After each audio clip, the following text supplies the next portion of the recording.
আচ্ছা, একটা সম্পর্ককে ভালো রাখতে গেলে ঠিক কী কী করা উচিত বলো তো? তবে আমার মনে হয় একটা হেলদি রিলেশনশিপের বেস্ট ট্রিটমেন্ট হচ্ছে টাইম। দুজনকে প্রচুর পরিমাণে টাইম দাও, রিলেশনশিপ এমনিই ভালো হবে। সারাদিনে হাজারো ব্যস্ততার মধ্যে অ্যাটলিস্ট 1 থেকে 2 ঘন্টা নিজের প্রিয় মানুষটার জন্য বার করো। অনেক জ্ঞান দিয়ে ফেললাম, এবারে আসি আসল কথায়।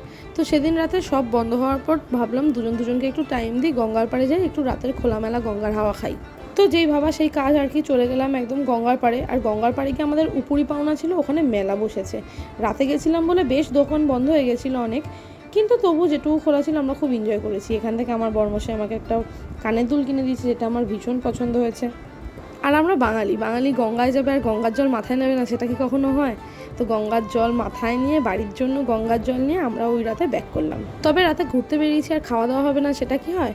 তো যথারীতি দাদা বৌদির সামনে থেকে আসছিলাম, আর অমনি বরমশাইয়ের কাছে আবদার যে আমি এখন দাদা বৌদির বিরিয়ানি খাবো। তো আর কি, বরমশাই হয়তো ভাবলো যে 6 না 5 না একটা মাত্র বউয়ের আবদারটা একটু পূরণ করি। তো দাদা বৌদির বিরিয়ানি নিয়ে এখন আমরা বাড়ির পথে রওনা দিই। তো আমাদের তো এইভাবেই সেই দিন রাতে কেটে গেল।